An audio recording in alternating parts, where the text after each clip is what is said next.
Shalom, selamat berjumpa pemirsa TVRI Papua Barat yang Tuhan Yesus Kristus kasihi. Kita berjumpa lagi dalam mimbar agama Kristen di hari ini bersama saya Pendeta Martina Silviana Rumfabe STH. Saya akan membawa kita dalam renungan di hari ini dalam rangka Paskah. Kiranya pemirsa dapat mengambil bagian dalam pemberitaan atau juga mengikuti renungan pada hari ini.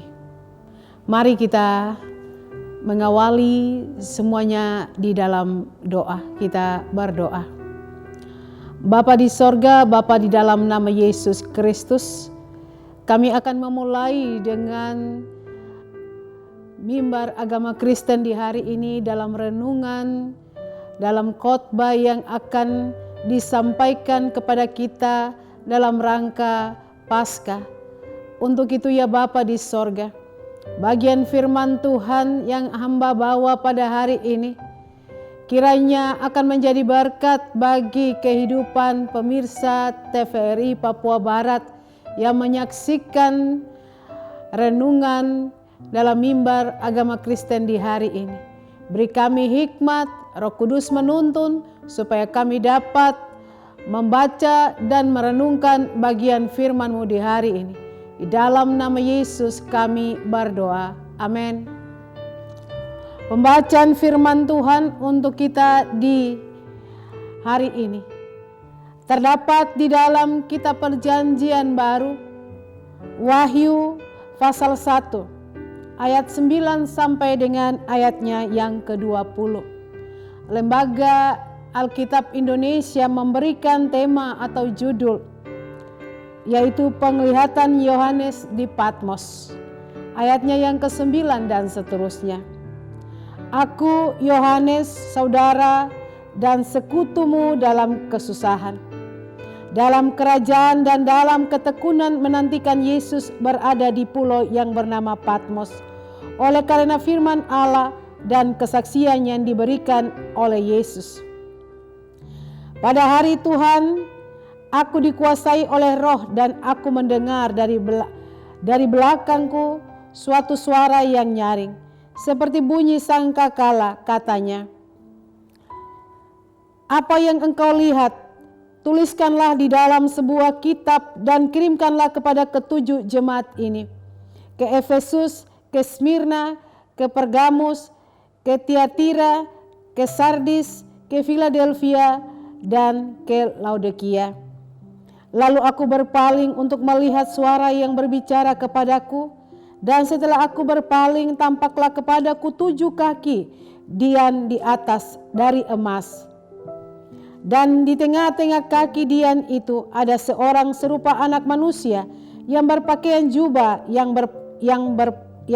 panjangnya sampai di kaki, dan dadanya berlilitkan ikat pinggang dari emas.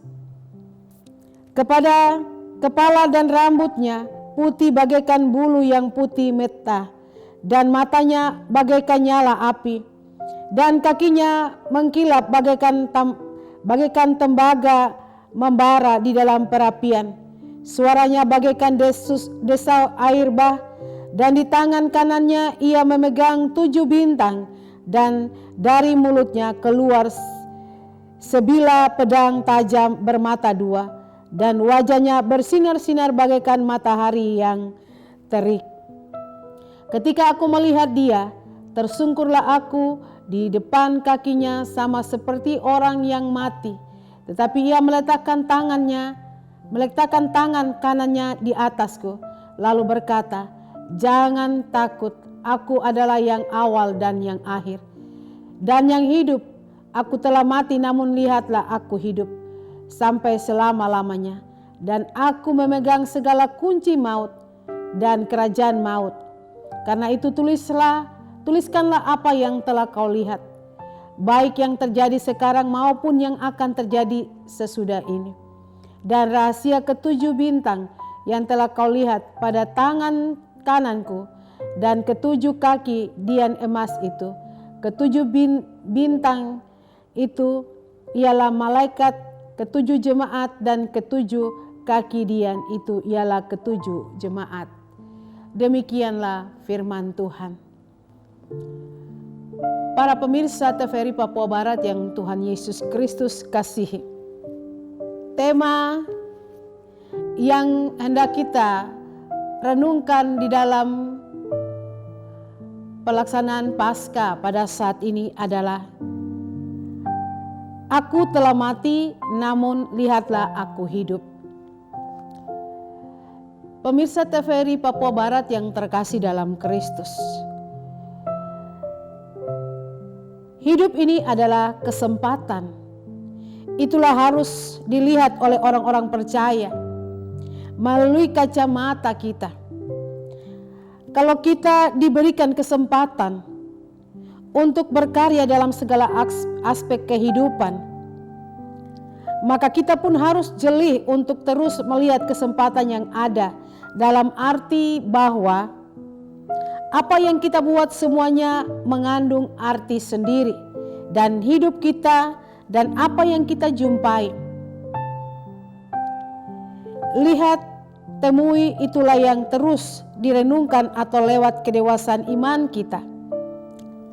Apakah hal ini baik didahulukan atau hal ini tidak perlu didahulukan? Karena tidak mendatangkan berkat dan sukacita dalam hidup kita. Hidup ini merupakan sebuah pilihan. Kalau kita memilihkan sesuatu yang baik, maka itu akan baik dalam perjalanan hidup kita. Dan pastinya sebagai orang-orang percaya, kita pasti memilih jalan hidup yang baik dan yang benar dan berguna bagi kita.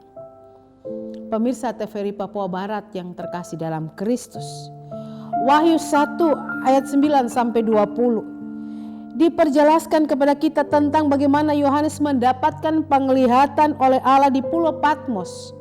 Patmos adalah sebuah pulau kecil di Laut Egea, kira-kira 8 km dari barat daya Efesus.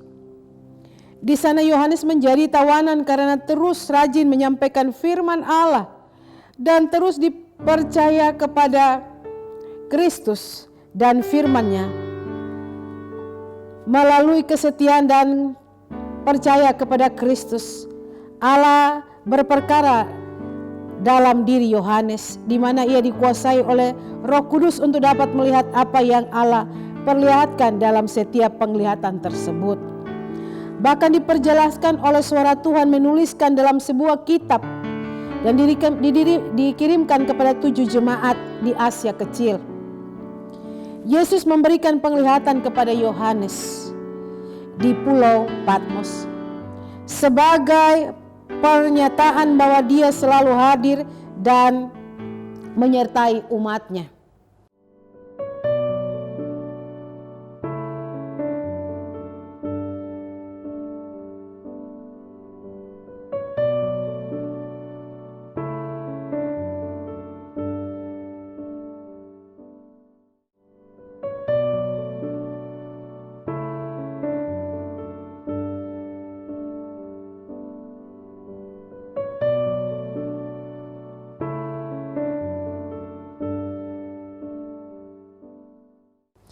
Kehadiran Yesus menyertai gerejanya dilukiskan sebagai anak manusia yang dengan segala kuasa dan kemuliaannya di tengah-tengah kaki dian emas. Dapat kita baca dalam ayat yang ke-12 dan 16. Pemirsa TVRI Papua Barat yang terkasih, saudara-saudara kekasih dalam Kristus. Dalam bagian ini Yesus juga menunjukkan dan menegaskan tentang kemuliaan dan kekuasaan dan kedaulatannya, di mana aku adalah awal dan akhir atau alfa dan omega. Aku telah mati namun aku hidup sampai selama-lamanya.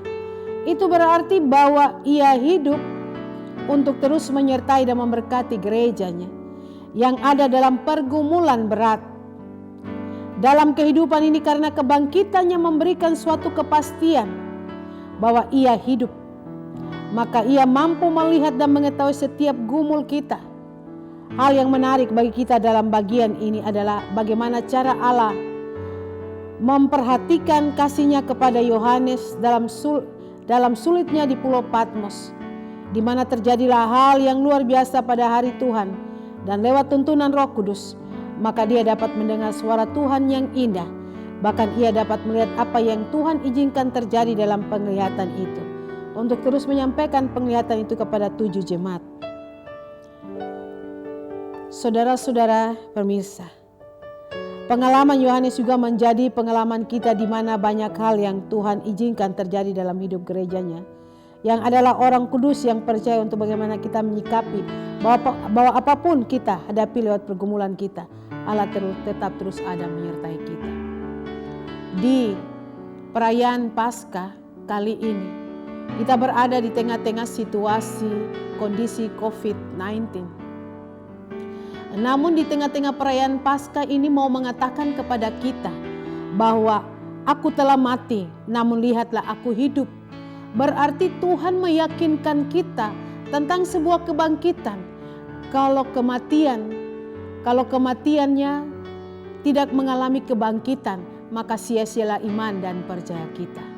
Paskah merupakan suatu peristiwa kebangkitan, suatu peristiwa perayaan Paskah di mana umat Israel diingatkan dalam suatu pembebasan yang ketika itu Allah menuntun Musa dan bangsa Israel keluar dari tanah Mesir. Dalam suatu perjalanan itu Allah membebaskan mereka, dan itu harus dirayakan oleh umat Israel sebagai suatu pembebasan. Dan Yesus mati dan bangkit merupakan suatu pembebasan bagi kita. Itu suatu perayaan Paskah di mana kita benar-benar dibebaskan dari segala belenggu dosa. Kita dibebaskan dari segala belenggu kemiskinan. Kita dibebaskan dari segala belenggu perbudakan dan belenggu penderitaan. Untuk itu, dalam perayaan Paskah ini kita harus memahami bahwa Yesus mengatakan, akulah Alfa dan Omega. Alfa dan Omega, awal dan akhir. Bahkan ia mengatakan, lihatlah aku telah mati namun aku hidup. Aku hidup di dalam kehidupan kita, sehingga sebagai orang-orang percaya kita bangga karena Yesus telah mati dan bangkit. Kita menyembah Tuhan yang hidup, bukan Tuhan yang mati. Paskah memberikan suatu pembebasan bagi kita. Paskah memberikan suatu pembaharuan bagi kita. Paskah merupakan suatu kemerdekaan yang Kristus berikan kepada kita sebagai orang-orang percaya yang telah dimerdekakan lewat kematian dan kebangkitannya. Biarlah di tengah-tengah situasi kondisi kita di tanah air, di dunia ini terkait dengan COVID-19, tapi kita percaya Dialah Alfa dan Omega. Lihatlah, aku telah mati namun aku hidup. Itulah kata Kristus kepada kita. Mari kita merayakan Paskah dengan penuh rasa kebebasan. Mari kita merayakan Paskah dengan merasakan bagaimana Kristus telah mati bagi kita dan bangkit, supaya iman kita tidak menjadi sia-sia dan kita tetap terus percaya, dan jangan kita takut bahwa Kristus menyertai kita. Selamat melaksanakan Paskah di tahun 2021 dan Tuhan memberkati kita. Amin. Mari kita berdoa.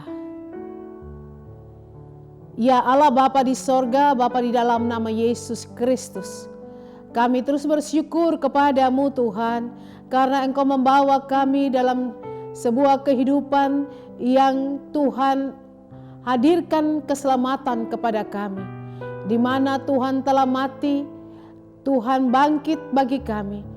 Biarlah perayaan Paskah ini merupakan suatu perayaan yang membawa kami dalam sebuah kebebasan.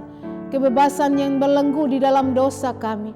Kebebasan itu Tuhan berikan kepada kami oleh karena Engkau mengasihi kami. Engkaulah Alfa dan Omega. Engkaulah yang telah mati namun Engkau hidup. Engkau mati dan bangkit bagi kami. Engkau membebaskan kami dari segala penderitaan. Kami berdoa ya Bapa di sorga, bagi kehidupan kami secara khusus di tanah Papua, di daerah Papua Barat. Tuhan Yesus memberkati kami sekalian, menjauhkan kami dari mara bahaya, penyakit dan maut sekalipun. Tuhan berkati pemerintahan kami. Tuhan berkati supaya pemerintahan kami mulai dari provinsi, kabupaten, dan juga distrik, dan semua kepala-kepala kampung dan semua orang. Tuhan Yesus memberkati mereka. Biarlah Tuhan dengan kematian-Mu dan kebangkitan-Mu membawa suatu iman percaya kepadamu, dan kami tetap berjalan di tengah situasi dan kondisi yang kami alami. Tapi kami yakin dan percaya Engkaulah yang berkuasa atas langit dan bumi. Engkau yang telah mati dan bangkit bagi kami. Engkau akan membebaskan kami dari kuasa-kuasa dosa maupun penyakit. Engkau akan membebaskan kami, memulihkan kami menjadi pribadi yang lebih baik. Kami berdoa ya Tuhan Bapa di sorga, bagi sinode, klasis, dan juga para pendeta-pendeta, Bapak Gembala, dan semua orang yang melakukan penginjilan. Biarlah Tuhan memberkati mereka, dan biarlah perayaan Paskah ini membawa kami bangkit bersama Tuhan, melangkah bersama Tuhan, dan tetap terus percaya dan beriman. Kiranya Tuhan memberi Roh Kudus kepada kami, memampukan kami dalam hikmat-Mu untuk dapat menyampaikan maksud firman-Mu, maksud segala yang Kau inginkan, dan pemberitaan Injil ini tetap terus disampaikan bagi semua orang. Di dalam nama Yesus kami berdoa. Amin.